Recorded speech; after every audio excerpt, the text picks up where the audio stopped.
Hey guys, tonight we're going back to a mountain basin in northeastern Utah and to a walk that should have taken about 4 minutes. On the morning of August 20th, 2004, a 12-year-old boy named Garrett Bardsley was fishing with his father at the edge of a small lake so remote it has never been given a name. Garrett got his shoes and his socks and the legs of his sweatpants soaked in the cold water. He was uncomfortable, and he told his dad he wanted to go back to camp and change. The camp was close enough that his father could stand where he was, keep fishing, and watch his son walk most of the way there. Kevin Bardsley even called out to Garrett to correct him when the boy started off in the wrong direction. Garrett turned, took the right path, and disappeared behind a low rise in the ground at around 8 in the morning. He never reached the campsite. He has never been found. Before we settle in for this one, take a moment to like the video and subscribe, but only if you genuinely find value in what we do here. No pressure, no guilt, and thank you so much to everyone who suggested this case. Truly, we're also now on Spotify, so check the description for the link if you want to listen there too. Now, dim those lights and get comfortable. This is a long one, and Garrett's story deserves to be heard carefully. He was the youngest of 4 children. His father describes him as the kid who had the most fun, the one who made everybody laugh. He struggled with reading, and he was stubborn about getting better at it. He had earned a merit badge in wilderness survival. His mother's last memory of him is a hug in a doorway, and she has said that she can still feel him squeeze her. And to understand what happened, we need to go back. How does a child vanish inside a 400-yard walk in clear morning light on a trail he had already used, with his father watching part of the way? What did 1,400 searchers, 4 bloodhound teams, 2 helicopters, and a team of divers fail to find in a basin only about a mile across? And after more than 20 years, why is the single most talked about piece of evidence in this entire case a wet sock that probably belonged to somebody else? Let's start from the beginning. Elk Ridge, Utah, is the kind of town that exists because a mountain gets in the way. It sits at about 5,000 feet on a bench of high ground south of Provo, tucked against the shoulder of Loafer Mountain, with Payson below it and Salem just to the north. In 2004, it had maybe 2,000 people in it. Wide streets, big lots, houses with basketball hoops in the driveway, and boats parked beside the garage because everybody in that part of Utah County goes to the water on weekends. From the front yards, you can see the whole Utah Valley laid out to the north, and behind the houses, the ground just climbs and keeps climbing until it turns into forest. That is where Garrett Alexander Bardsley grew up. He was born on the 24th of July, 1992, the youngest of 4 children born to Kevin and Heidi Bardsley. He had 2 older brothers, Jared and Cameron, and an older sister named Courtney. He had turned 12 years old less than 4 weeks before he disappeared. 12 is a particular age. It is the age where you are still small enough to be tucked into a sleeping bag by your father and old enough to be trusted with a knife and a compass. Garrett was about 5 feet tall. He had straight, shoulder-length blonde hair that he wore loose and a gap between his front teeth. And in the photograph that ended up on flyers all over the state of Utah, he is looking straight at the camera with the slightly impatient half smile of a kid who wants the picture to be over so he can go outside. He was a student at Spanish Fork Middle School. He struggled with reading, which is the sort of detail that families sometimes hesitate to share about a missing child, as if difficulty was something to be protected from public view. His family shared it anyway, and it is one of the more human things we know about him, because what they always said alongside it was that he refused to let it beat him. He worked at it. He was determined to get better, and by all accounts, he was getting better. His family was Latter-day Saint and active in the church. Garrett was a deacon in the Salem 8th Ward of the Salem, Utah stake, which for a 12-year-old boy in that community means passing the sacrament on Sundays in a white shirt and a clip-on tie. And it also means that his social world, his friend group, and his outdoor life all ran through the same set of families. The boys he camped with were the boys he sat next to at church and the boys he saw at school. That matters later when we talk about how a community of that size responds when one of its children goes missing. Nobody in Elk Ridge or Salem had to be persuaded to care. Kevin Bardsley described his son in the simplest possible terms, and it is worth sitting with the phrasing. Garrett was always the kid who had the most fun, he said. He was the one that made us laugh. Have you ever noticed how often that is the sentence families reach for? Not that the child was gifted or accomplished or destined for something, just that he was the fun one, the one who made noise in the back of the car. He loved the outdoors, and he had done the work to be good at it. He had earned his Wilderness Survival Merit Badge, which in the Boy Scout program of that era meant he had been taught to build a shelter, to signal for help, to stay put rather than wander, and to understand that cold and wet were the two things most likely to kill a person in the mountains. He had passed the wilderness training courses offered by his local scouting council. On paper, he was among the better prepared 12-year-olds you could imagine putting on a mountain, and he had already had one bad moment out there. His scoutmaster, a man named Wally Trotter, told reporters that on an earlier outing Garrett had come face to face with a bear at close range. It scared him to death, is how Trotter put it. Garrett walked away from it unhurt, but he had been out in the woods long enough to have had the experience of the woods frightening him, and that is not nothing when you are trying to picture a boy alone in a basin at 10,000 feet. He was closest, of all his siblings, to his brother Cameron. When people close to the family talk about who absorbed the deepest damage from what happened, Cameron's name comes up first. Now picture the middle of August in Utah County in 2004. You're 12 years old and school starts in a week and a half. The evenings are still hot enough that the pavement holds the heat after dark. Somebody's sprinkler is running. There is a dust smell coming off the dry grass on the hillsides, and above your street, the mountains are the only cool thing in sight. And your father tells you that on Thursday, the ward is taking all the boys up to the Uintas to fish and camp for 3 days before the school year swallows everything.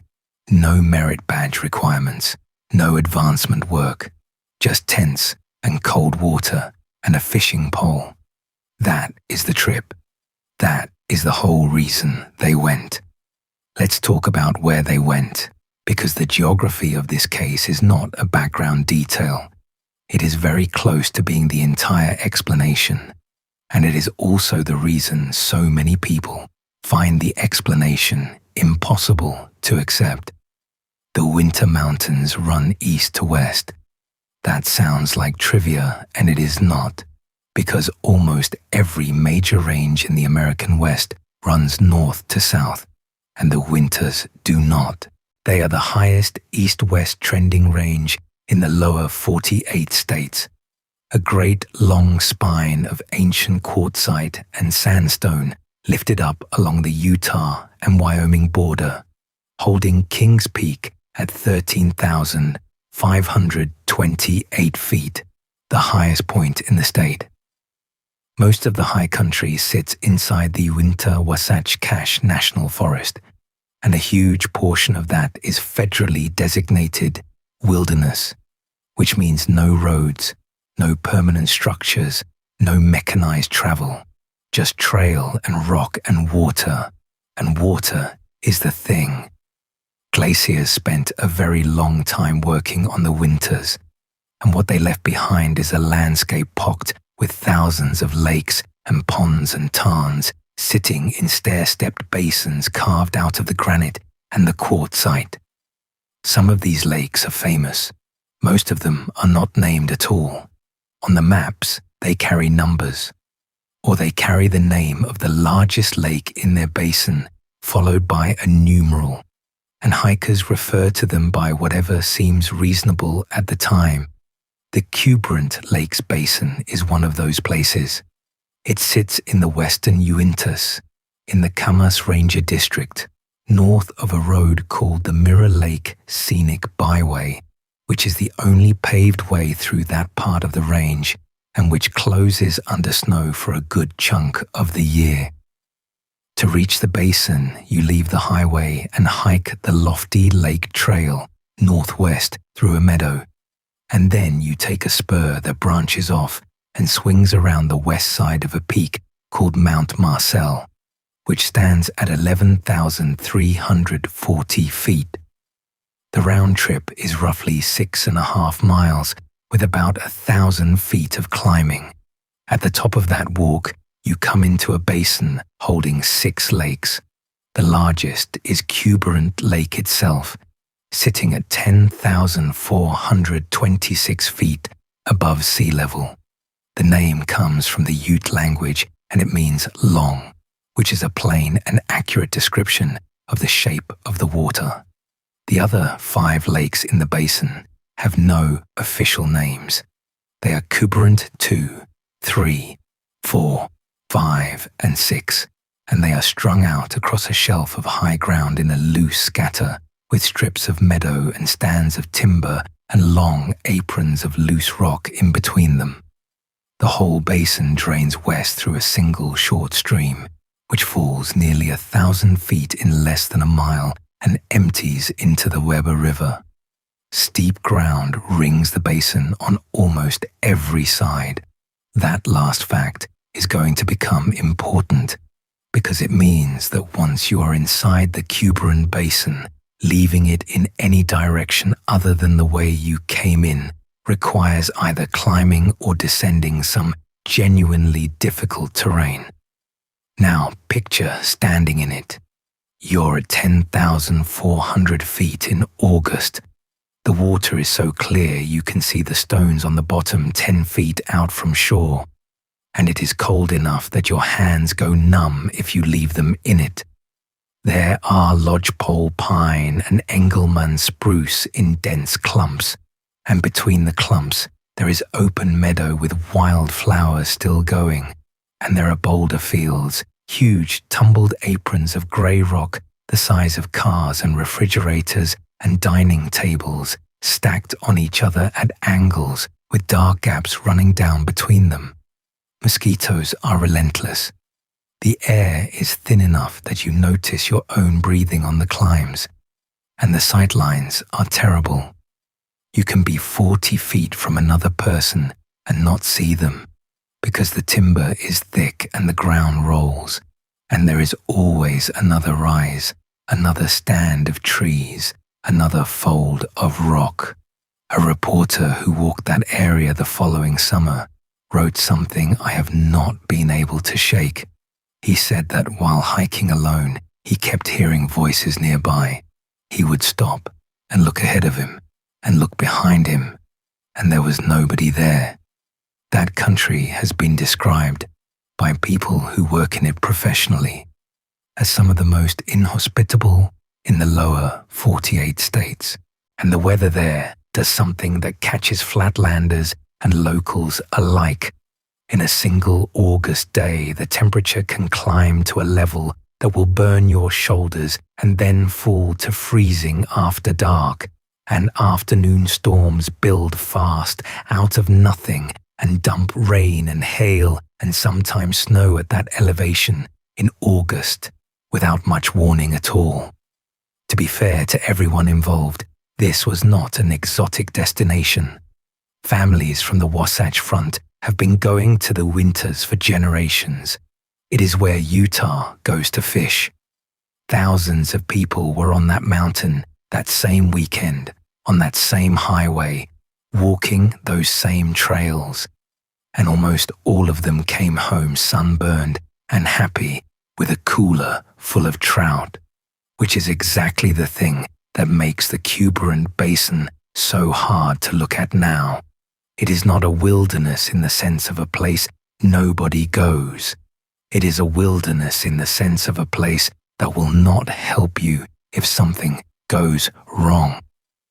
Let's talk about the trip itself and about the specific decisions that put a 12-year-old boy alone on a trail for 4 minutes. The group left on Thursday, the 19th of August, 2004.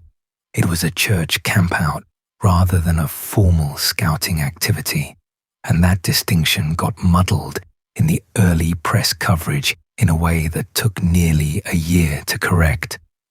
Gary Hansen, the young men's leader for the Salem 8th Ward, said afterward that the whole point of the trip was to give the boys 3 days in the mountains where nobody had to worry about merit badges or advancement requirements.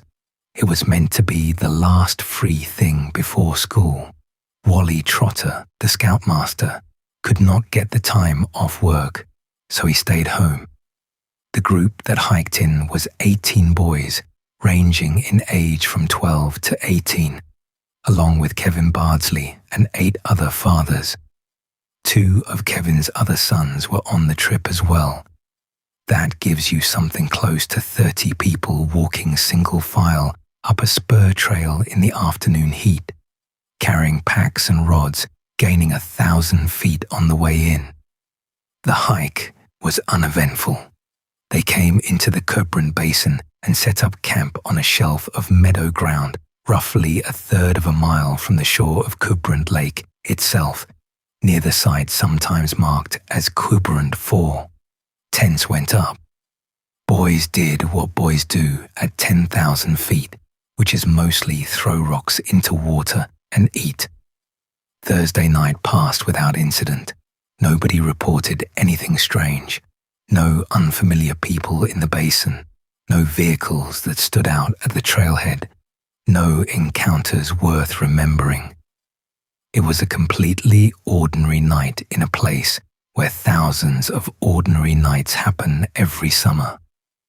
Friday morning, Kevin woke his youngest son up early to go fishing. I want to be careful here, because this detail has been picked at online for 2 decades by people who find it suspicious that a father woke one son and not the others.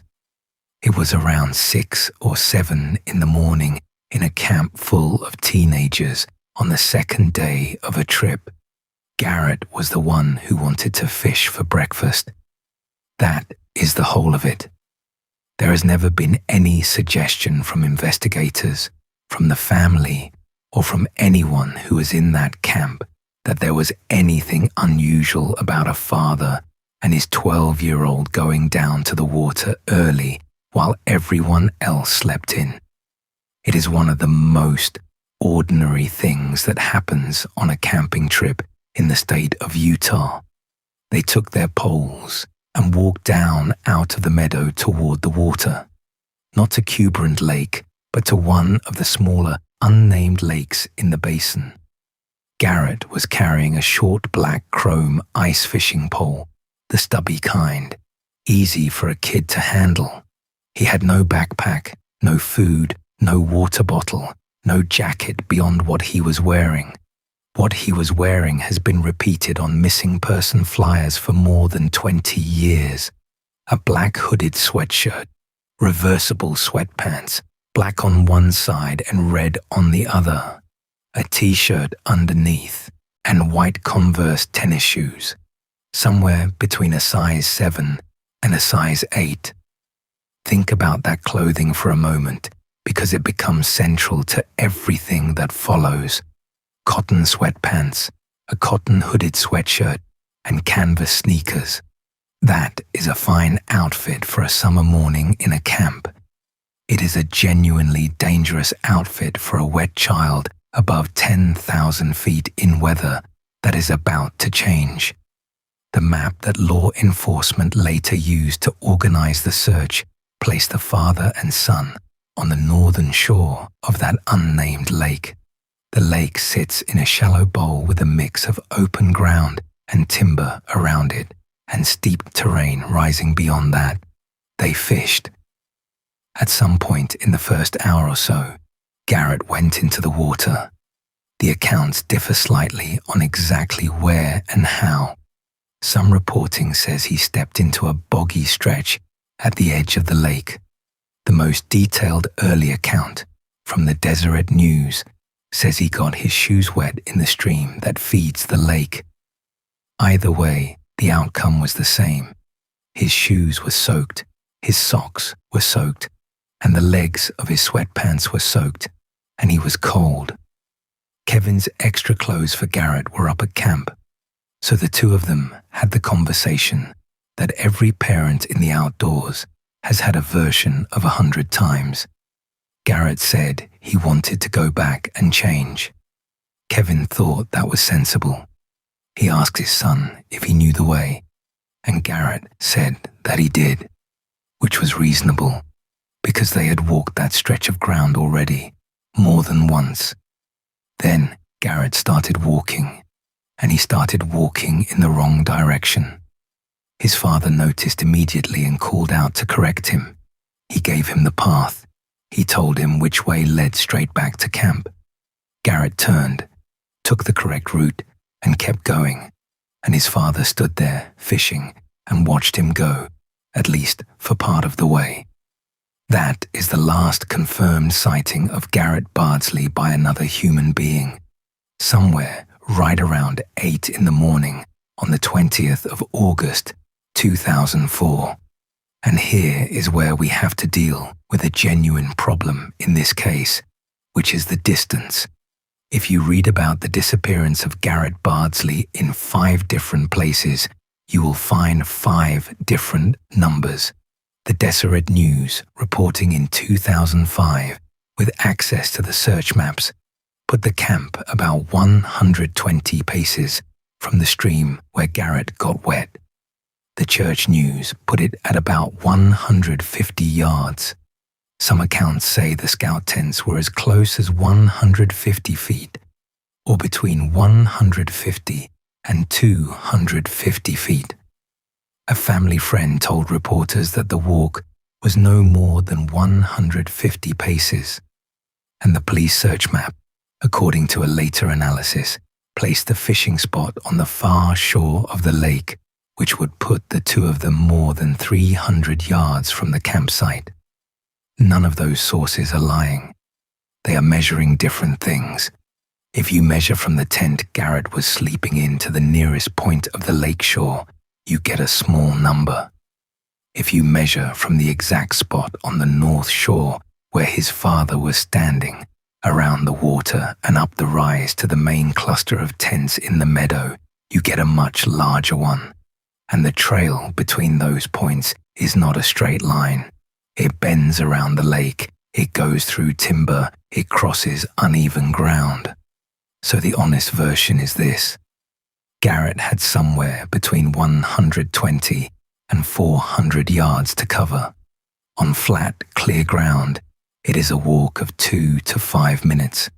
On that ground, wet and cold and moving fast, in a basin where the sight lines close up after 30 feet, it is a walk during which a person can go entirely out of view of everybody in about 10 seconds. And that is what happened. He went out of view and the world simply stopped producing evidence of him. Kevin kept fishing. 15 minutes went by, maybe 20. That is roughly 3 to 4 times as long as the walk should have taken. And it is worth noting that this is not a long delay for a 12-year-old who has just been told to go find dry clothes in a duffel bag. He might have stopped to talk to somebody. He might have gone to the bathroom. He might have gotten distracted, which is the single most predictable behavior of a boy that age. Then Kevin started to wonder, and he walked up to camp.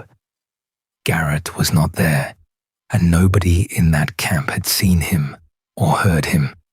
There were adults awake and boys moving around, and the whole group had been within earshot of the trail, and none of them had any recollection of a 12-year-old in a black hoodie coming up out of the timber. They started calling for him within a minute or two of that realization. 30 people spread out across a small basin, shouting a child's name up into rock and pine. One of Garrett's friends, a boy named Alex, said something afterward that lands harder than any official statement in the case file. "We thought he'd yell," he said, "or hear us and come toward the sound. He never did." Now picture being one of those boys. You're 12 or 14 years old. You're standing in a meadow at 10,000 feet with your boots still wet from the dew, and 40 minutes ago you were asleep. A man you have known your whole life, the father of your friend, has just come up the trail asking whether anybody has seen Garrett. And there is a specific quality to the second question, the one he asks when the first answer is no. You start walking a circle around the edge of the camp, calling out a name that you have called out 10,000 times before at school and at church and across a soccer field, and there is nothing coming back except your own voice off the rock. They search the basin themselves first, which is exactly the right instinct, and also the reason the timeline in this case is so remarkable. Depending on which account you follow, an organized search for Garrett Bardsley began somewhere between 15 and 30 minutes after he was last seen.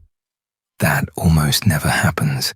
In the overwhelming majority of wilderness disappearances, hours pass. A hiker is expected back at dinner and is not reported until dark. A child wanders from a campsite, and the gap between the last sighting and the alarm is measured in half a day. Search and rescue professionals talk about the first few hours as the window where a missing person is still mobile, still responsive, still close to their last known point, and still findable. That window is usually mostly gone before anybody even makes the phone call. For Garrett, that window was open. 30 people were already looking for him while his footprints, if he left any, were still fresh. There was no cell service in the Cuberant Basin in 2004. Somebody had to hike out of the basin and down the spur trail and back along the lofty lake trail to the highway, and then drive until a phone worked. The Summit County Sheriff's Office got the call that morning, and then the mountain got busy in a way that it never had before and has not since. Before we go into that search, there is one more thing to say about the 400 yards, and I want to say it plainly. Kevin Bardsley has spent more than 20 years carrying the decision he made at that lake. In an interview marking the 21st anniversary, he said, "I wish I never would have let Garrett go back by himself." He said that what he has learned is that the wilderness is not a place you should go alone. He let a 12-year-old with a wilderness survival badge walk a few hundred yards on a familiar path in clear morning light, in view, in a camp full of adults, after correcting his direction and confirming that he knew the way. There is not a parent listening to this who has not made a smaller version of that same call and had it turn out fine and never thought about it again. The mountain did not give him that. That is the injustice at the center of this case, and no amount of reconstructing the timeline changes it. Let's talk about the search, because the size of it is the reason this case has never stopped bothering people. The first response was fast, and it was serious. A Utah Department of Public Safety helicopter was in the air over the western Uintas almost immediately, running aerial surveillance across the high country, working the area around Pass Lake just north of Mirror Lake. Summit County deputies came up the highway. Search and rescue was activated, and the first reports coming back out of the basin were not optimistic for reasons that had nothing to do with any theory of what had happened. Responders described the Cuberant country as some of the most inhospitable and difficult wilderness in the lower 48 states. Dense timber, steep slopes, and a genuinely aggravating problem that comes up again and again in Uinta searches, which is that in August the trails in that area carry so much foot traffic that tracking becomes close to useless. There were hundreds of hikers and anglers and campers moving through that district that week. Every boot print in the mud on the spur trail belonged to somebody, and almost none of them belonged to Garrett. Then the weather turned, and it turned in the worst possible direction. The afternoon and evening of the first day brought cloud and cooling.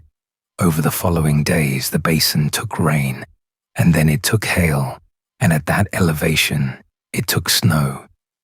The temperature on the ground where Garrett disappeared fell to near freezing on the first night. One account from the search puts the low in the basin at around 18 degrees Fahrenheit. I want to stop on that, because everything about the physical reality of this case runs through it. Garrett was wearing a cotton-hooded sweatshirt, cotton sweatpants, a cotton t-shirt, and canvas sneakers. The sweatpants and shoes and socks were soaked with cold water at 8 in the morning. He had no jacket, no shelter, no fire, no food, and no way to make heat. Wet cotton at 10,400 feet does not insulate. It does the opposite. It draws warmth out of the body at a rate that a small frame cannot replace. And once air temperature falls into the 30s with rain on top of it, the clock on a wet 12-year-old is measured in hours, not days. The people running that search understood this from the first afternoon. Everything they did for the next 9 days was done against that arithmetic. By Saturday, the 21st, more than 200 volunteers and search and rescue personnel were working the basin and the surrounding drainages, and they searched into the night with lights.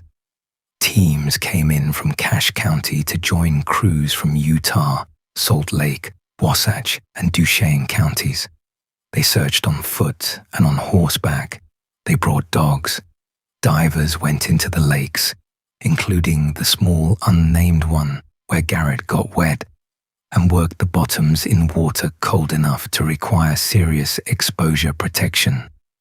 Helicopters flew grids with thermal imaging, looking for the heat signature of a small body against cold rock. Across the whole effort, more than 1,400 volunteers came up that mountain. At its peak, this was one of the largest searches in the history of the state of Utah, and it was concentrated on an area that a reasonably fit adult can walk across in 20 minutes. That is the part people cannot get past, and it is a fair thing not to get past. Have you ever wondered why the dogs did not settle it? Scent work is the single most powerful tool available in a search like this one, and it is also the most fragile. A trailing dog needs a scent article and a relatively uncontaminated start point By the time formal dog teams were working the Cuberant Basin, dozens and then hundreds of human beings had walked across every reachable inch of it, calling Garrett's name, laying down their own scent in overlapping layers. Then rain came through and washed the ground, then hail, then snow at elevation. A trail that might have been readable in the first hours was, within 2 days, effectively erased and then buried under the scent of the people looking for it. To be fair to the searchers, they knew that too. It is why the emphasis shifted so quickly onto ground coverage and aerial work, and eventually onto the one physical object that turned up in 9 days of searching. On Wednesday, the 25th of August, 6 days into the search, a team working a granite boulder field about half a mile from the last place Garrett was seen found a sock. It was a Nike ankle sock. It was damp.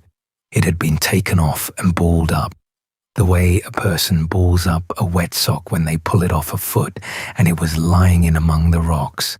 Summit County Sheriff Dave Edmonds spoke about it publicly the same day. The sock appears that it was taken off of a wet foot, wadded up, very consistent with what we know about Garrett, he said. And he laid out what its position would mean if it was Garrett's. It would fit with a boy who was cold and wet and looking for shelter, moving into a boulder field to find a crevice or an outcropping, something to get out of the weather. Garrett's mother identified it. Heidi Bardsley stood in front of a television camera on the mountain and described it in the exact way a mother describes her child's clothing. "It is a Nike anklet sock," she said, with a black swoosh on the back. For about a day, this was the break in the case. Searchers took the sock and gave it to the dogs to work from. Crews concentrated on that boulder field, less than a mile from where Garrett had last been seen, and for the first time in nearly a week, there was a direction to move in. Heidi Bardsley talked to reporters about the community. She said they could not do it without them, that the support had been amazing, that there were people up on that mountain she had never seen before in her life, searching for her son. And she said something about Garrett himself that is very hard to listen to now, knowing what we know. "We just miss him a lot," she said, "but we know he's tough, and if anyone can do it, he can do it." And then the sock came apart as evidence.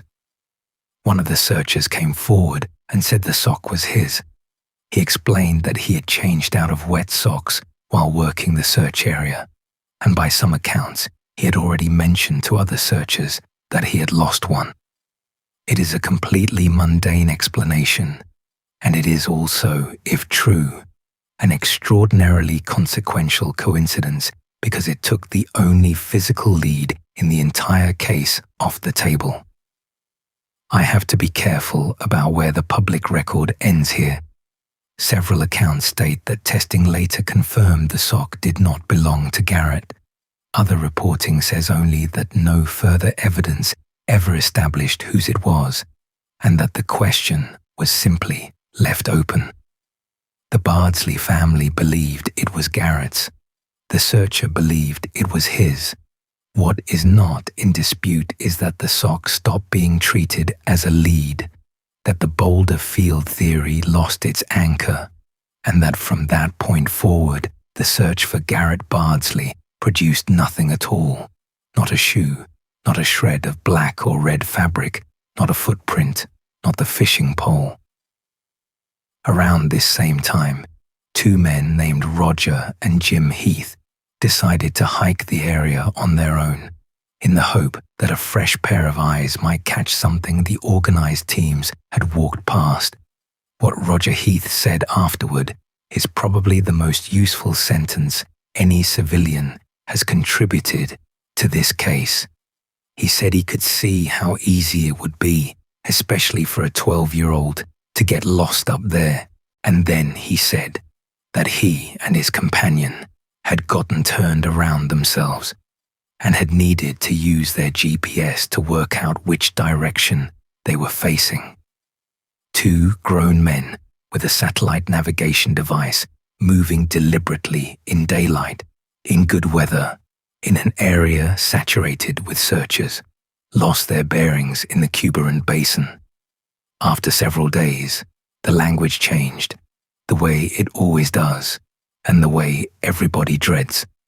The search stopped being a rescue and became a recovery. Nobody involved believed a wet 12-year-old had survived multiple nights near freezing at that elevation without shelter or food. The purpose of the work was no longer to bring Garrett home alive. It was to bring him home. The official search was called off after 9 days. By then, a 3-mile radius around the last known point had been searched thoroughly, which in that terrain represents an enormous quantity of human labor. But the searching did not actually stop because the family would not let it. Through September and into October of 2004, the Bardsleys and their friends and a rotating cast of volunteers went back up into the Uintas at least 2 or 3 times every week. The Deseret News ran a piece in late October asking hunters heading into that country for the fall season to keep their eyes open for Garrett or for anything belonging to him, because hunters go where searchers do not, into the drainages and the deadfall and the rock. Then the snow came in and shut the high Uintas down, the way it does every year from October until June, and the basin sat under several feet of it all winter, with Garrett somewhere underneath, or not. They went back after the melt in 2005, and in the first week of August, almost exactly a year after Garrett walked away from that lake, they organized the largest volunteer search that basin has ever seen. It ran for 3 days, from the 4th of August through the 6th.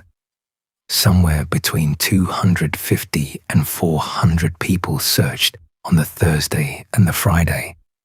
On the Saturday, roughly 550 people were on the mountain. They covered an area of about 4 square miles around Holiday Park and the Cuberant Lake country, working precise grids laid out on GPS maps, moving in lines, calling out finds. Nearly 200 of them camped in the forest for all 3 days. Now picture being one of them. You're standing in a gravel lot at a place called Holiday Park at 6 in the morning, and it is cold enough to see your breath in August. There is a folding table with a coffee urn on it and a stack of photocopied grid maps, and a man with a clipboard is assigning you to a team of 6 and telling you to keep visual contact with the person on either side of you and to call out anything at all, and not to pick it up. Volunteers from the Red Cross and the Salvation Army are handing out sandwiches and sports drinks and more water than you think you will need. Somebody's daughter is holding a missing person flyer with a blonde boy's face on it, and the face is a year out of date. And everyone standing in that lot knows it. You will walk for 10 hours. Most of the people around you have never met the Bardsley family.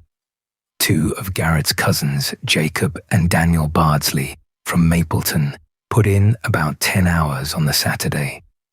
Daniel said afterward that his group had found 3 separate groupings of bones that they thought might be human, and that all of it had been turned over to the Summit County Sheriff's Office, along with every shoe and every scrap of clothing and every animal bone anybody had picked up over the 3 days. None of it was Garrett. The bones from the Thursday and the Friday were examined and determined to be animal, and officials said there was no preliminary indication that the Saturday finds would be any different. A senior at Spanish Fork High School named Brittany Gleaves skipped a day of cheerleading practice along with her whole squad, to walk a grid line on a mountain looking for a boy from the middle school down the road. "We're part of a community," she said. "We wanted to help."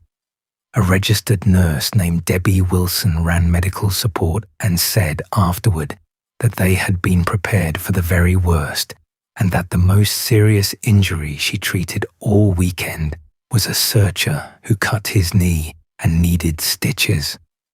Kevin Bardsley, in the middle of all of it, said something to the volunteers that I think about a lot. He told them he knew it was discouraging at the end of a day when nothing had been found. And then he said that every area they searched got them that much closer to finding him. And then, separately, he said the thing underneath it. "I've speculated and speculated," he said, "and I don't know where he is. I wish I knew, and if I did, I'd just end this." That was the last organized search.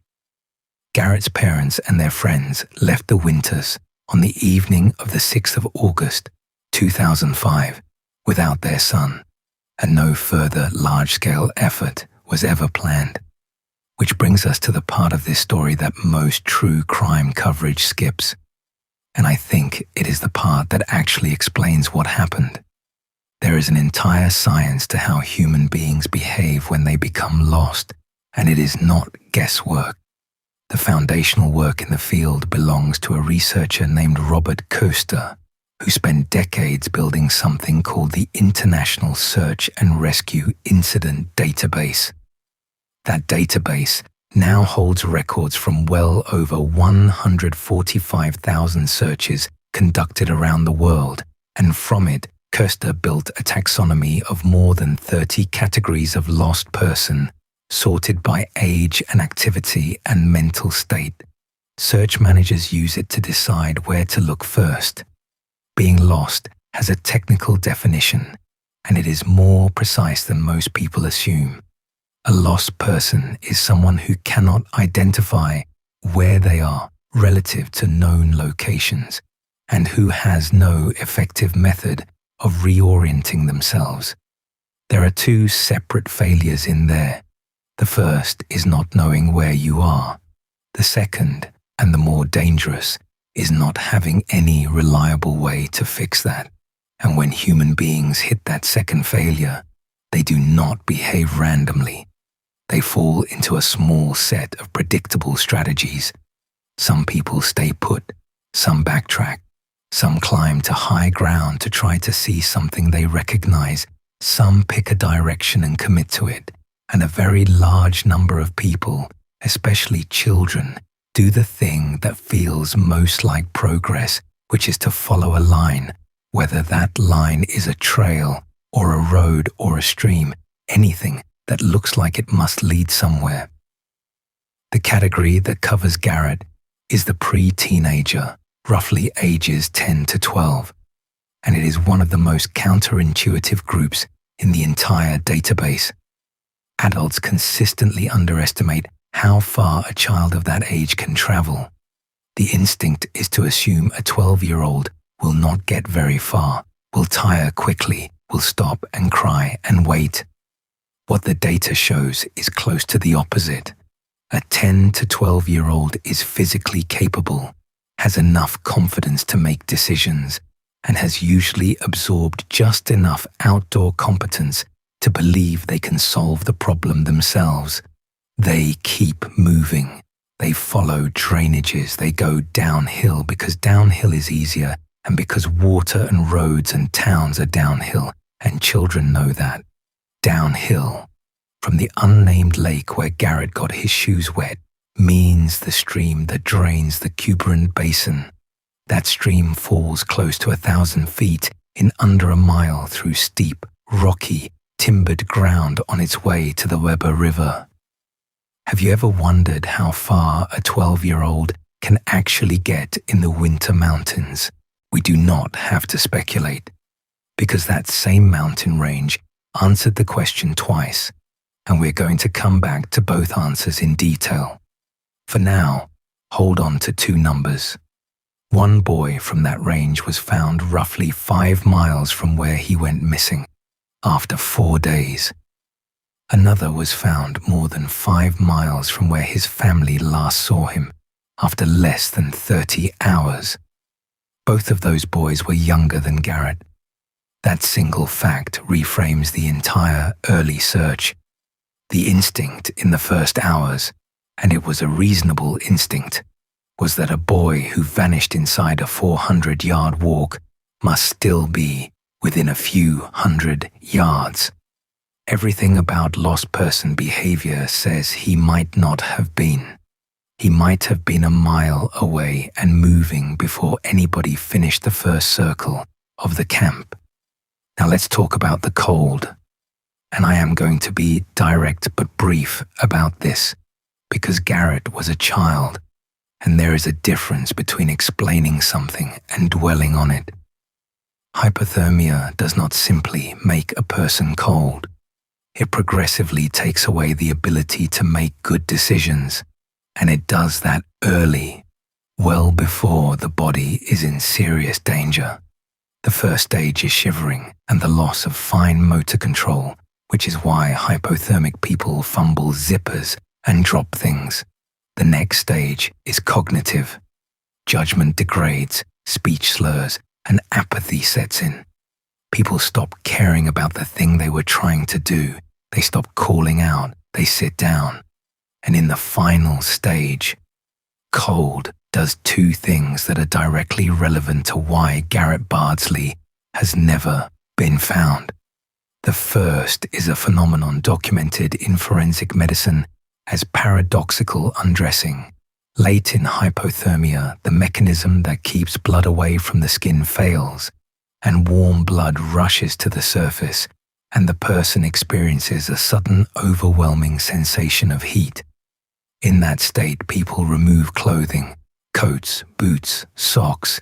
Investigators find garments scattered along a final route, and to an untrained eye, it looks like evidence of a struggle or an assault, and it is neither. A wet ankle sock, peeled off and balled up, lying in a boulder field half a mile from where a soaked child started walking, is consistent with that.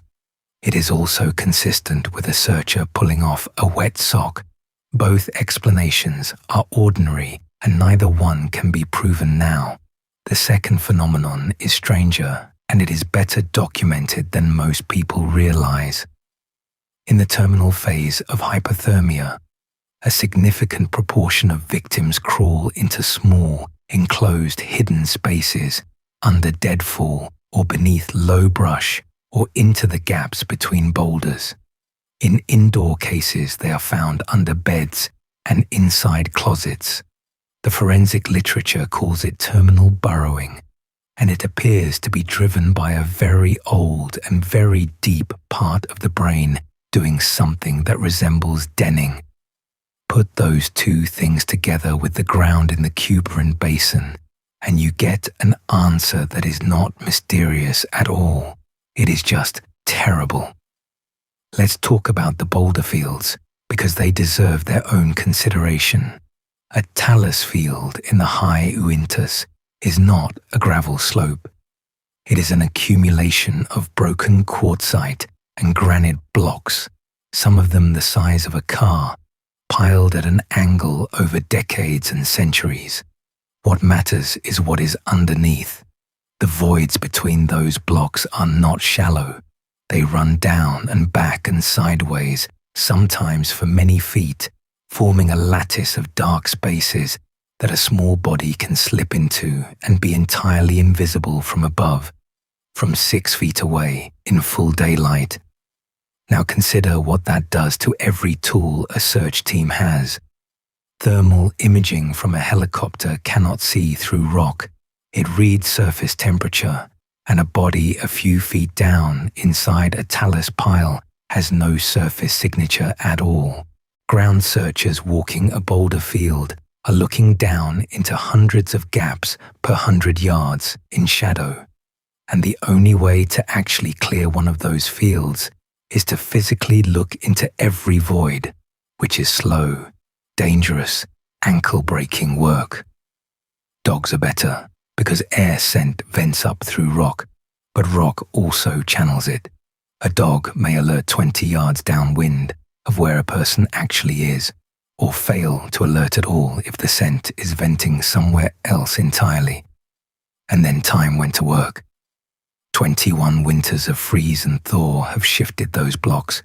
21 snow loads have pressed down on them. Small scavengers and rodents move bone, and larger scavengers move it further, and cotton fabric and canvas sneakers break down in a few seasons of that. The window in which Garrett Bardsley was findable was probably measured in weeks, and the window in which he was findable by 1,400 people walking grid lines above him was probably measured in days. There is one more piece of this to sit with, and it is the most painful piece. Garrett had been trained. He had earned his Wilderness Survival Merit Badge and had passed the wilderness courses his scouting council offered. And the single most important thing that training teaches a child is to stay where you are. That principle has a name in the search and rescue world. The program is called Hug a Tree and Survive, and it exists because of another boy. In 1981, a 9-year-old named Jimmy Beveridge became separated from his family on Palomar Mountain in California and died of hypothermia while a search went on around him. Out of that death came a national education program teaching children 3 things: stay put, keep warm, and answer when people call your name, because the people looking for you are not strangers. Garrett knew all of that. But knowing to stay put only applies once you understand that you are lost, and Garrett was not lost, not at first. He was walking to camp. He knew exactly where camp was, or he believed he did, which for a 12-year-old is functionally the same thing. By the time the ground stopped matching what he expected, he was cold and wet and alone, and he was somewhere in a basin where being 40 feet off the correct line puts you out of sight of everything, and the temperature was falling. And this is where the story stops being a mystery about a mountain and becomes a much simpler and much sadder thing. Let's talk about the theories, one at a time, and let's be honest about what each one can and cannot carry. The official position of law enforcement has been consistent for more than 20 years. Investigators found no evidence that Garrett Bardsley was abducted, and they concluded that he most likely became disoriented on the way back to camp and died of exposure in the mountains.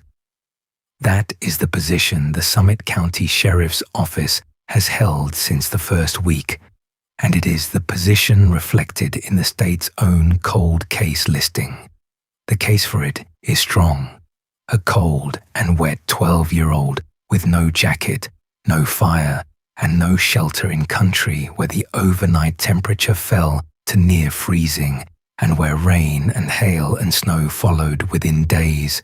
Terrain with sight lines of 30 or 40 feet in every direction. Steep drainages that pull a moving person downhill and away. A lost person profile that says a child of that age keeps walking and follows water. And a physiology that says that at the end, he was likely to have crawled into somewhere small and out of sight. Every element of that theory is documented, and none of it requires anything unusual to have happened. Here is the part of that theory that does not sit comfortably, and it is worth stating clearly rather than glossing over.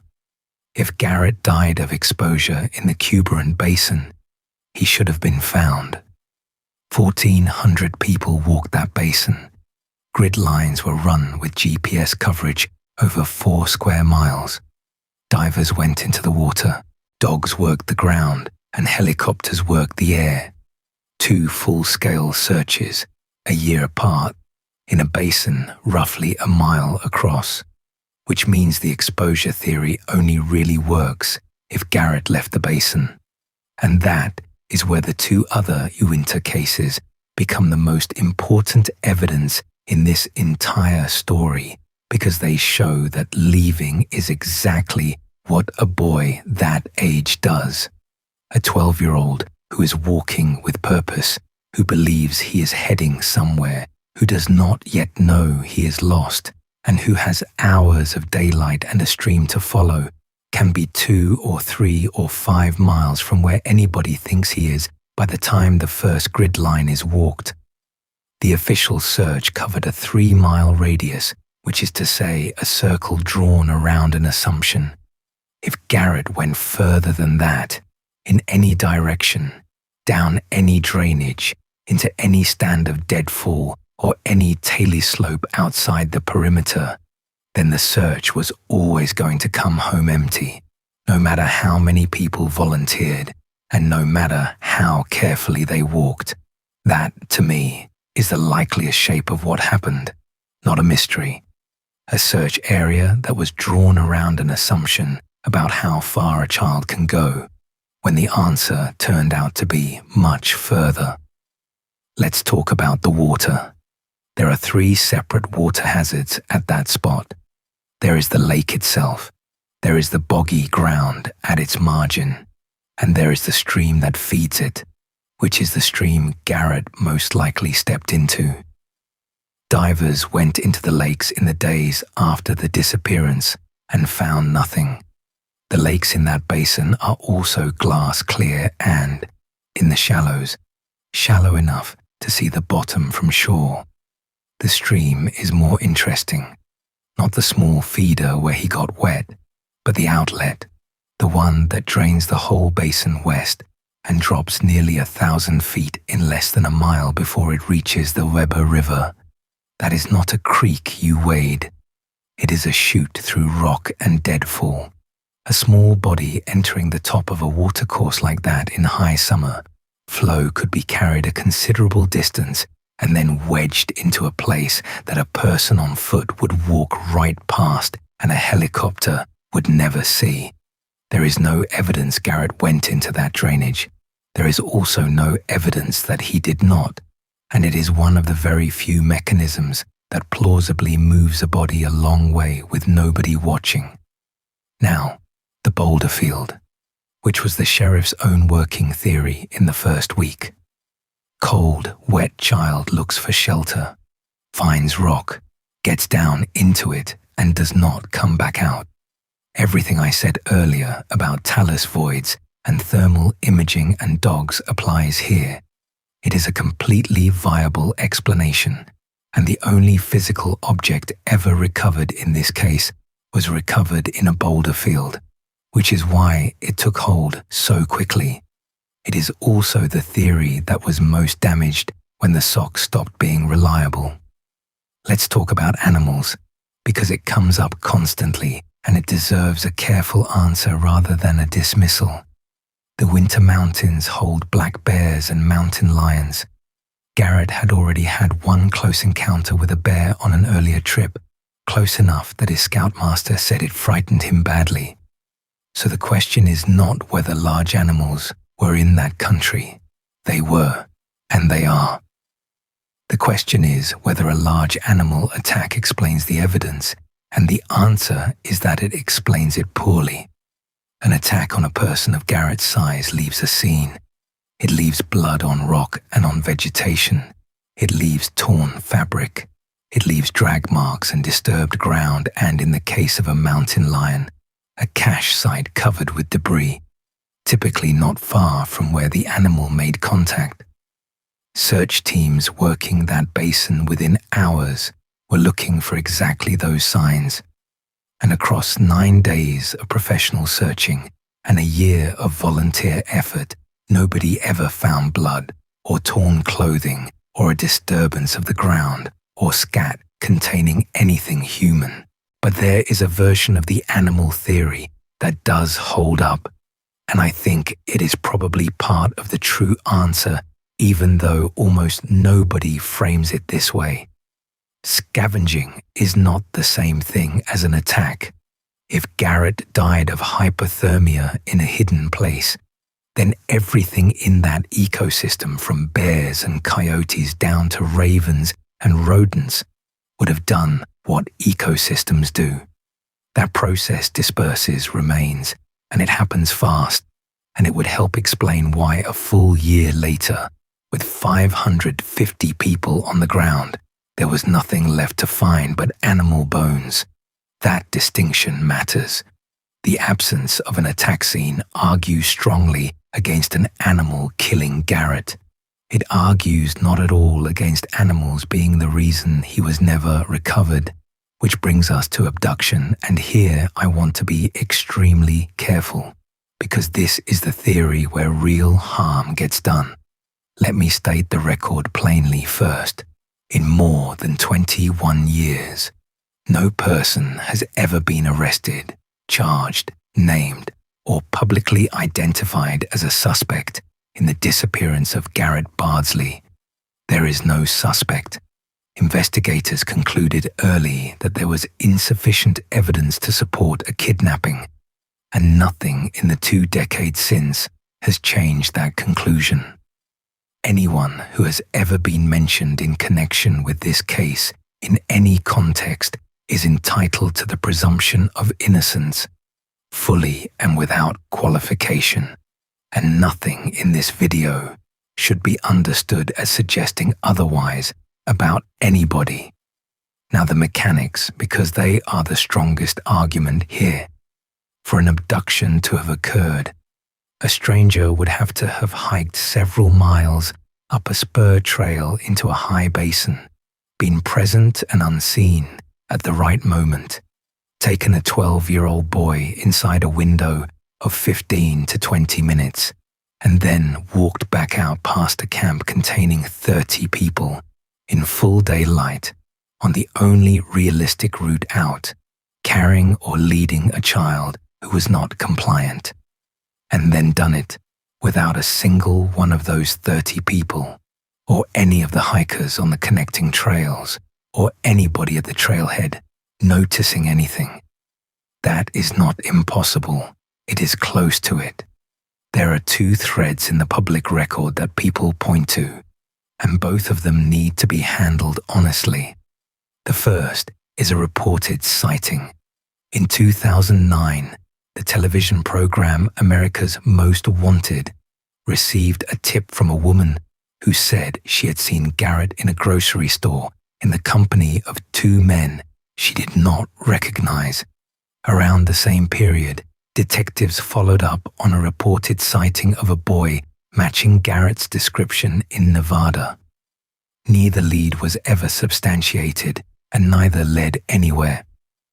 It is worth understanding that in long-term missing child cases, reported sightings years later are extremely common and almost never accurate, because a photograph of a 12-year-old stops resembling the person it depicts almost immediately. The second thread is that investigators reportedly interviewed an inmate at some point in connection with the case. Neither the identity of that person nor the substance of that interview has ever been made public.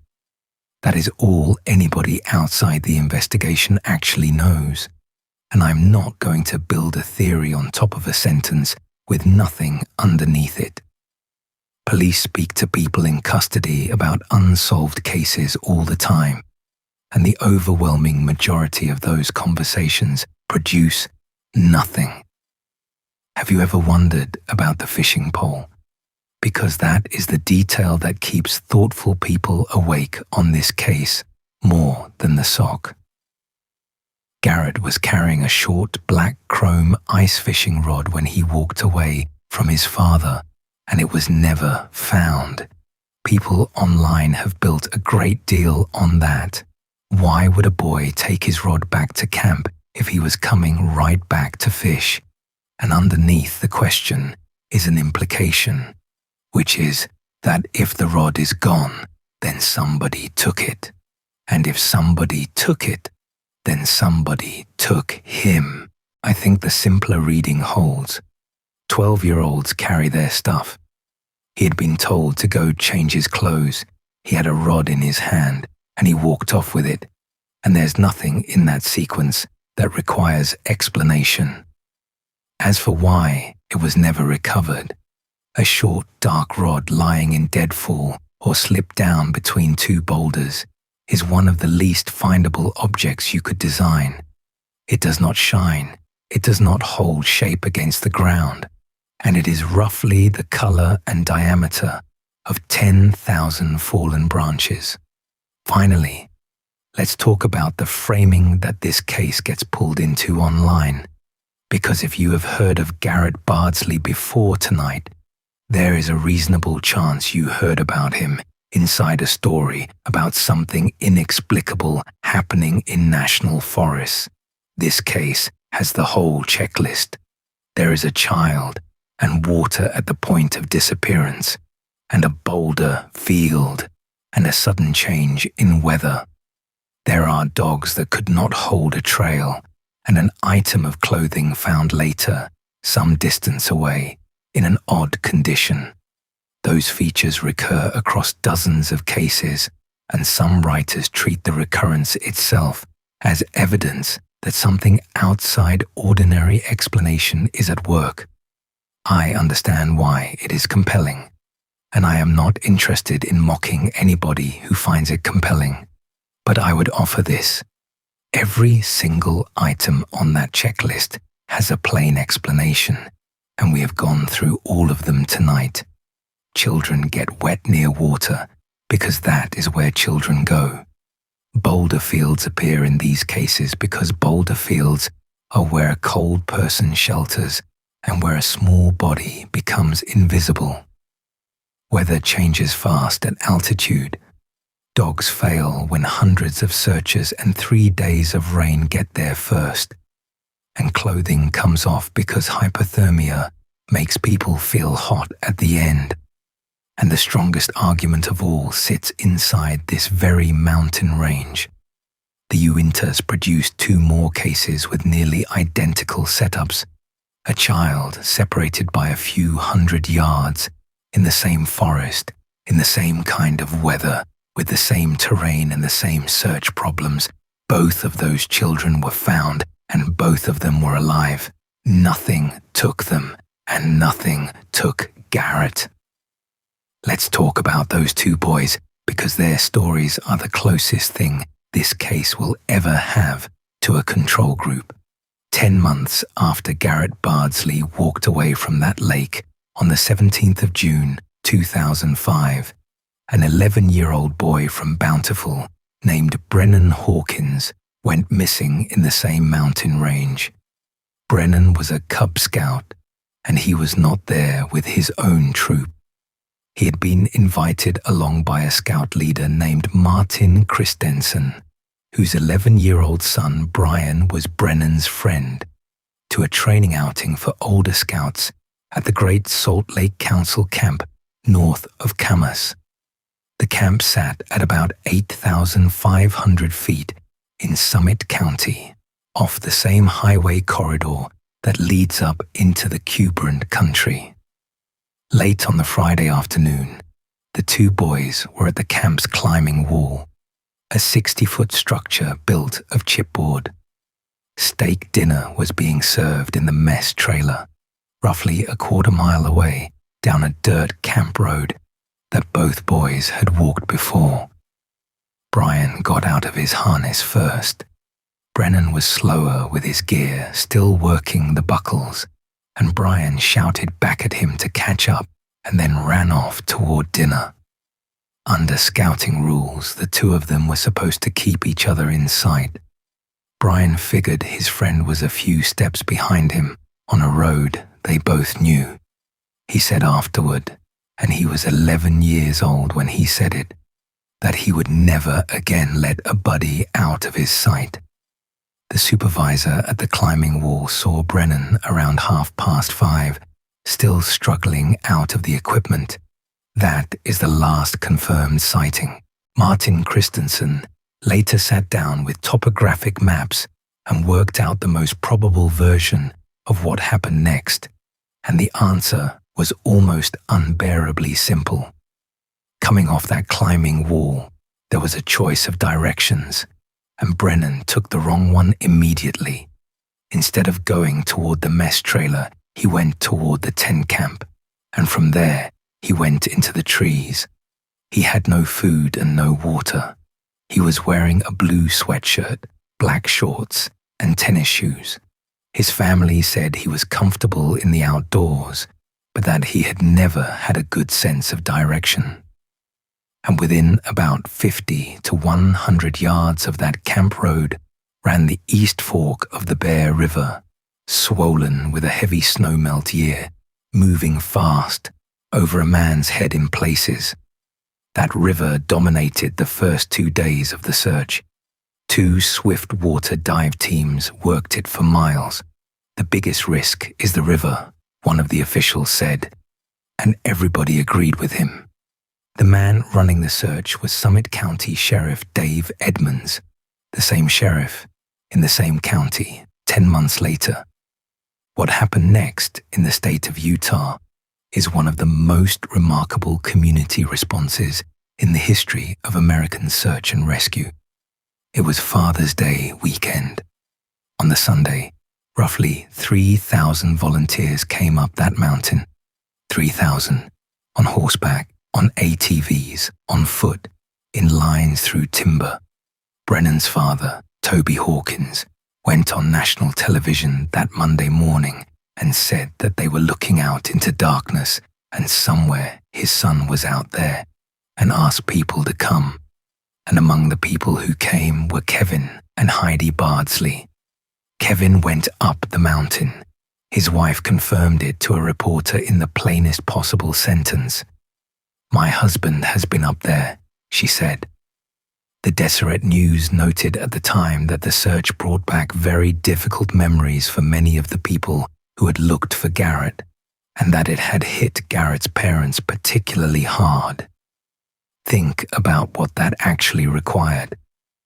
10 months after losing his own 12-year-old son in those mountains, without ever finding him, Kevin Bardsley drove back up into the winters to help another family look for another boy. He had made a decision at some point in the preceding year that if anybody ever went missing again, he would be there. There was one enormous difference between the 2 cases, and it was the weather. It was June rather than late August, and the overnight lows during the search for Brennan Hawkins only dropped into the 50s. Search officials said publicly that they were not especially worried about exposure. That single fact is the difference between a rescue and a recovery, and it had nothing to do with anybody's skill or effort. On Tuesday, the 21st of June, 4 days after Brennan vanished, a 43-year-old house painter from Salt Lake City named Forrest Nunley was following search crews on horseback. He was outside the assigned search area. He was not supposed to be where he was. Just before noon, Brennan Hawkins walked out onto the trail in front of him. Nunley said the boy was standing in the middle of the trail, all muddy and wet. He was near Lily Lake, reported at somewhere between 3 and 5 miles from the camp he had disappeared from. He had spent 4 nights out. He had drunk from streams, eaten nothing at all, and spent the nights huddled with his sweatshirt pulled down over his legs to keep his skin off the cold ground. Sheriff Edmonds said Brennan was a little dehydrated and a little weak, and otherwise in what he described as remarkably good condition. Volunteers gave him water and every granola bar they were carrying, and he drank all of it and ate all of it, and then he asked whether he could play a video game on one of the rescuers' cell phones. The Boy Scout Council spokesman called it a modern-day miracle in Utah in the summer of 2005, after the year that county had just had. That is exactly what it felt like. And then, In the days that followed, the most important detail in the entire Brennan Hawkins case came out, and it changed how children are taught about being lost. Brennan had heard the searchers, and he had seen them, and he had deliberately hidden from them. He had been taught, carefully and repeatedly and with love, the thing that every responsible parent teaches a child: do not talk to strangers. Do not go near people you do not know. He was 11 years old, alone in the woods, and there were unfamiliar adults moving through the trees on horseback calling a name, and he did what he had been told to do his entire life. For 4 days, a boy avoided the 3,000 people who had come to save him because he was being obedient. That fact ran through the search and rescue community like an electric shock, and the education programs changed because of it. Instructors now teach children explicitly, as a separate lesson from stranger safety, that the people calling your name in the woods are looking for you, and they are your friends, and that you should shout back and stay where you are and let them find you. The Hugger Tree program, the one that came out of Jimmy Beveridge's death on Palomar Mountain, now carries that lesson at its center. Brennan Hawkins, incidentally, remembered very little of the 4 days. What he wanted to know when he got home was whether the Pokemon cards he had ordered on eBay the week before had arrived. His mother said they had, and she said something about it that I love. I tell you, she said, that is what got him off that mountain. Now, let's talk about the second boy. On Sunday, the 23rd of August 2015, a 10-year-old from Lehigh named Malachi Bradley was camping with his father, his brother Levi, his sister, and a family friend on the south slope of the high Uintas in the Ashley National Forest northwest of Vernal. They had hiked about 3 miles in from the Paradise Park campground to a lake called Paul Lake, sitting near the top of a mountain at close to 10,000 feet. The ground around that lake is relatively flat, and the foliage is dense, and there is no cell service anywhere near it. Malachi had already caught a fish. Around 10:30 in the morning, he walked off to forage for wild mushrooms to cook with it. When he had not come back after about 30 minutes, his father hiked the 3 miles back down to the car, drove until his phone had a signal, and called for help. Uinta County Sheriff Vance Norton ran the search. About 80 searchers worked the forest, along with a fixed-wing airplane and a helicopter carrying infrared equipment, and they set up a loudspeaker system to broadcast calls to the boy across the timber. Crews came from neighboring counties, and personnel from the Ute tribe joined the effort. The search was suspended overnight for safety and resumed Monday morning, and the organization asked to help coordinate the volunteers was the Garrett Bardsley Foundation. Kevin Bardsley was up there again, 11 years after his own son disappeared, organizing civilians into search teams in a national forest in the high Uintas for another 10-year-old boy. When he described the odds to a reporter, he used a phrase that carried more weight coming from him than from anyone else on that mountain. It's like finding a needle in a haystack. The overnight temperature dropped into the upper 30s. Malachi found a gap between some rocks and curled up in it out of the wind. And he took off his t-shirt and wrapped it around his legs, and he zipped himself into his jacket, and he waited out the night.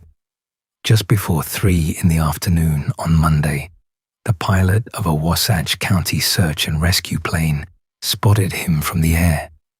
A helicopter came in, and a rescuer carried him out. A small dog had also been credited with picking up his scent and helping lead crews toward him. He was more than 5 miles from where his family had last seen him. He had been gone about 29 hours. He was cold and he was hungry and he was, in the sheriff's words, in great shape. And Malachi Bradley then gave a press conference that I would recommend to any parent. He was 10 years old and he was completely matter-of-fact about it. He said he did not really feel scared, that he was just trying to get back to his family. Asked what had happened to him, he said, "A lot of things."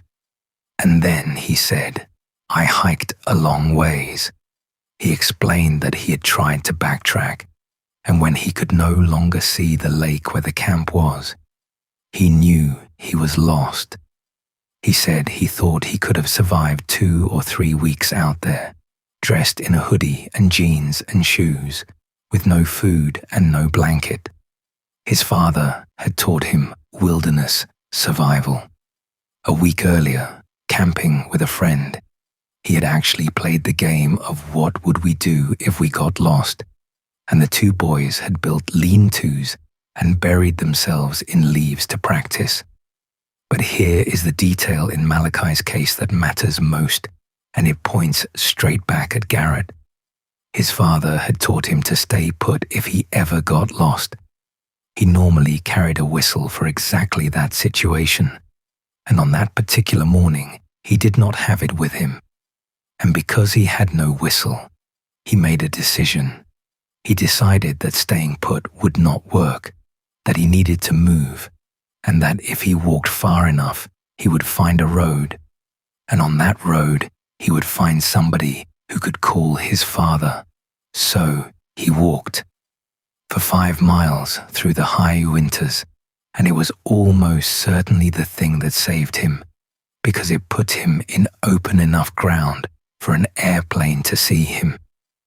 Let's put the 3 boys side by side, because the comparison is the closest thing to an answer this case will ever produce. All 3 were between 10 and 12 years old.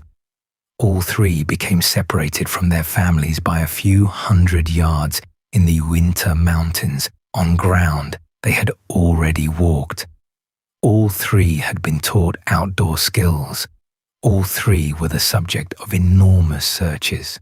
2 of them are alive. What separated them was not competence, and it was not effort, and it was not the quality of the search. Brennan Hawkins went missing in June, into nights in the 50s. Malachi Bradley went missing in late August, into nights in the upper 30s.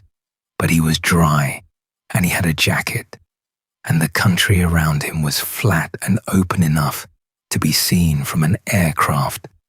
Both of them kept moving in a direction that eventually intersected with something a searcher could reach, which is precisely what the lost person research predicts a boy that age will do. Garrett Bardsley was soaked to the skin at 8 in the morning at 10,400 feet, in cotton with no jacket, in a closed basin ringed by steep ground, and the temperature that night went to near freezing with rain and hail behind it, and then snow. He was not less capable than the other 2. He was not less loved, and nobody looked for him less hard. He was just wet, and it was August in the high Uintas, and the mountain was about to turn cold. Let's talk about what happened to the people Garrett left behind, because this is the part of the story that has lasted the longest and that almost nobody outside Utah knows. The first weeks were, by the family's own account, close to unsurvivable. Garrett's sister Courtney described it in a way that anybody who has lost someone suddenly will recognize. It's hard to remember those 2 weeks, she said, because you're just kind of in a blur and your body's kind of numb. And then, she said, the thing that hurts. I thought we were going to find him. Cameron, the brother Garrett was closest to, took it hardest of the children. Their mother has spoken publicly only rarely, and when she has, she keeps returning to one moment. I know he knew that I loved him. Heidi Bardsley said. The last time I saw him, he gave me a big hug. And then she said, "That's what keeps me going through this. I can still feel him squeeze me." Kevin Bardsley has given the clearest single description of what a disappearance does to a family that I have come across anywhere. "We have two lives," he said. "We have a life before Garrett, when Garrett was here, and we have a life after Garrett." The family's faith carried a great deal of the weight. They are Latter-day Saints, and their belief that they will be with Garrett again after death was, by every account from that period, the load-bearing structure of the whole ordeal. Kevin has described kneeling down alone during the search and trying to bargain, offering to do anything to have his son back, and then receiving what he described as an overwhelming impression that he did not need to worry about Garrett, that Garrett's test was finished. Garrett's cousin Daniel put the same idea more plainly at the end of the final search, standing in a parking lot with nothing to show for 3 days of walking. "Even if we don't find him here," he said, "we know where Garrett really is, his spirit, and that's what matters." You do not have to share that belief to recognize what it was doing for them. It was the only thing standing between that family and a mountain that would not give anything back. In November of 2004, 3 months after Garrett disappeared, the Bardsleys appeared on the Oprah Winfrey Show. They talked about their son, about who he had been, about the search. It put Garrett's face in front of a national audience for the first and really the only time. And it is the reason people outside the Mountain West have ever heard this name at all. And then Kevin Bardsley did something that I find genuinely difficult to talk about without editorializing. Within months of losing his youngest child, he started building the thing that would have helped him. The family set up a website, findgarrett.org, which began as a place to coordinate volunteers for the searches. It became something much larger. Out of it grew a database of search-trained volunteers who had signed up during the effort to find Garrett. People who had learned in the worst possible classroom how to walk a grid line, how to preserve a find, how to work with a sheriff's office, how to feed and organize hundreds of civilians in the backcountry. The point of the database was speed. When the next person went missing in Utah, those volunteers could be contacted almost immediately, rather than assembled over days. A family friend named Steve Wilson, who helped coordinate both of the big searches, described the goal in 9 words that have stayed with me. "That's the long-term goal," he said, "to have a system in place for the next victim." The Garrett Bardsley Foundation was up and running within months of the disappearance. Its stated purpose is to use experience and resources to help search and rescue efforts in wilderness terrain for families who need it. And it has done exactly that for 20 years. Within a year, Kevin had assembled a trained search team. And then, over time, the Foundation's list of searchers got long. Brennan Hawkins in the summer of 2005. Malachi Bradley in 2015. A camper named Ray Humphreys, who went missing in the Uintas in 2018 after walking down to a place called Hidden Lake to fetch water to put out a campfire, and never came back to his camp, which is a scenario so close to Garrett's that reading about it is hard. And then the names that never made national news, the ones you find listed quietly on the Foundation's own website, which is where I found them. Carl Crumrine and Melvin Heaps and Christian Herrera and Andre Duran and Tyler Mayle. Kevin Bardsley said something about the Humphreys search that tells you everything about why he does it. "My son went missing in the Uintas 14 years ago," he said. "We want to do what we can to help this family find their loved one. And there is a detail from that same search that I cannot stop thinking about. The foundation ran volunteer operations through the Monday and then stood down. And the reason given was that the following day was Garrett's birthday, and Kevin wanted to be with his family. The foundation also does something that has nothing to do with searching at all. Using money donated in Garrett's memory, the Bardsley family and dozens of other people traveled to Ecuador in the winter after he disappeared and built an elementary school in an impoverished area. The school carries Garrett's name. Kevin talked about being there without his son, and he did not pretend it was easy. I would be lying if I told you it was easy to be there without Garrett, because it wasn't, he said. But I've learned that out of dark clouds, rainbows are created. Losing Garrett was the dark cloud, and this is the rainbow. There are 3 schools in Ecuador now, all of them built with money given in the name of a boy from Elk Ridge who never came off a mountain. As for the case itself, the years since have produced almost nothing. In 2006, a hunter working the country near Cuberant Lake came across a single shoe. It had clearly been out in the weather for a long time, and it resembled the sneakers Garrett had been wearing, and for a short while there was hope. On closer examination, it was the wrong size, several sizes too large to have belonged to a 12-year-old with size 7 feet. That same year, investigators said publicly that although some people considered the case cold, they intended to keep working it. In 2009 came the reported sightings and the detectives who followed them up and the dead ends at the other end. And that is the whole of it. 1 disputed sock, 1 wrong shoe, 3 groupings of animal bones, and 21 years. Kevin Bardsley still goes back to the lake. He talked about it in an interview a few years after the disappearance, and it is the most honest description of grief without a grave that I have ever read. I spend time up there, he said, not really searching, but I feel closer to Garrett when I'm there. And then, because there is no other way to say it, he said, it's like what someone would feel visiting a grave. The lake has no official name, and it never will.